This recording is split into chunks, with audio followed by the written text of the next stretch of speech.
You know that satisfying moment when karma finally catches up to someone who's been tormenting you for months.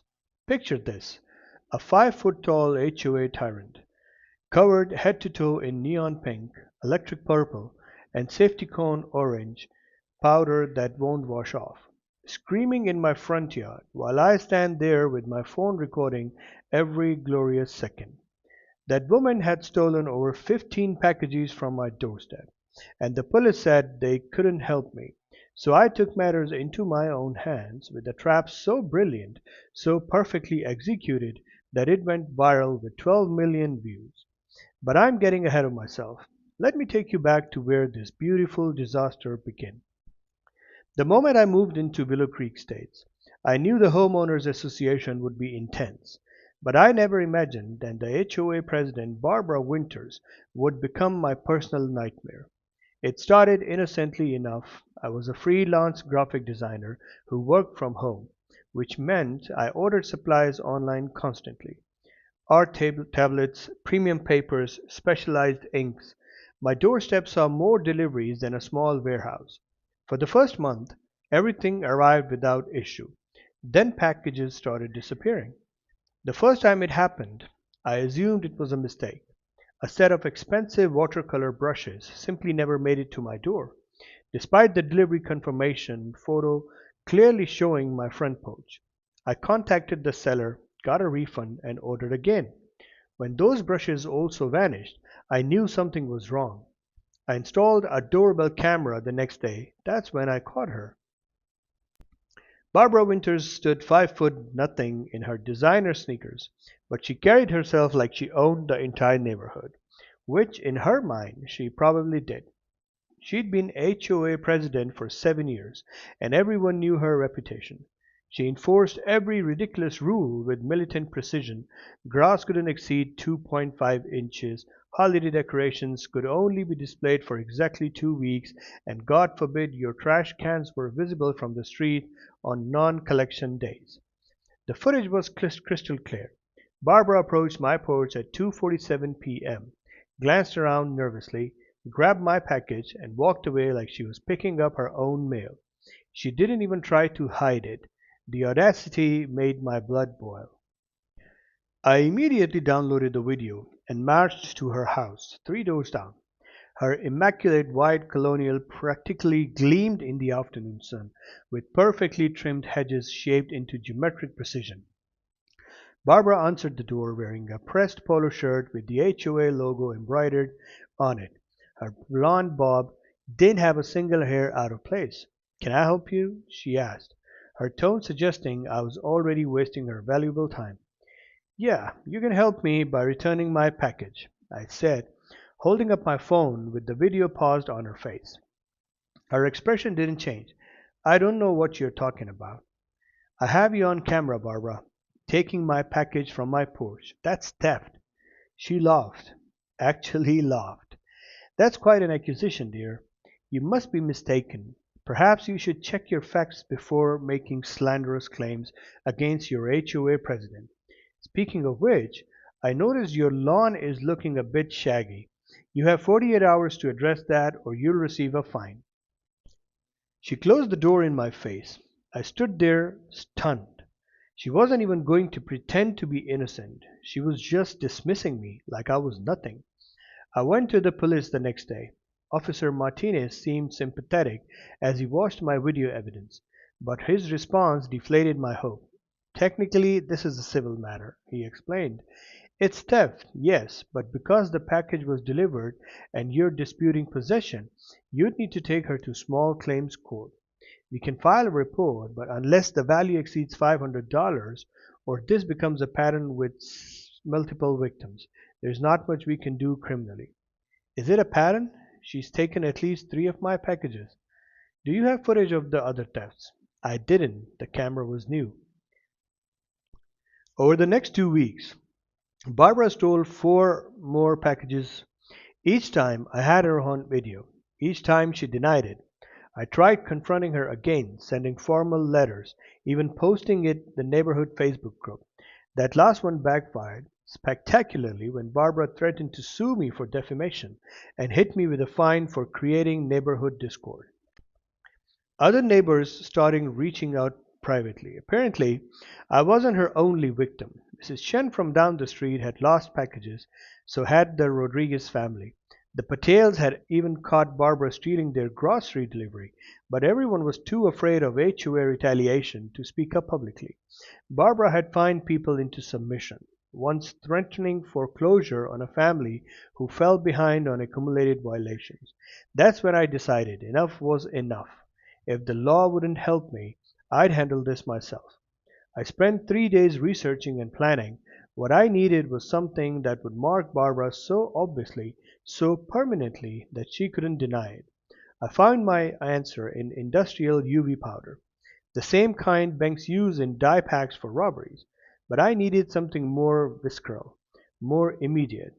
I discovered specialty powders used in law enforcement training. Holy festival powders mixed with industrial adhesive compounds. These weren't dangerous or toxic, but they were incredibly difficult to wash. I ordered the brightest, most obnoxious colors available: neon pink, electric purple, and safety cone orange. The trap itself required some engineering. I bought realistic looking package boxes and weighted them to feel legitimate. Inside each box, I created a pressure release mechanism using springs and cardboard dividers.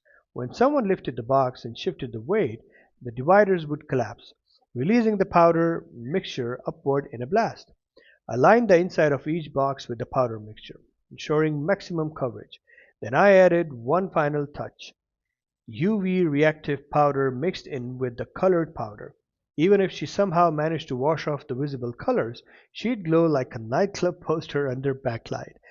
The last element was crucial. I placed a small camera inside each box, angled to capture whoever opened it. I wanted footage of the moment of truth. Set my trap on a Tuesday morning, placing 3 boxes on my porch at different times. Each was wrapped professionally and labeled with realistic shipping labels. One was even marked "fragile" to make it more tempting. Then I waited. At 2:34 p.m., my doorbell camera sent an alert. Barbara approached my porch with her usual entitled strut.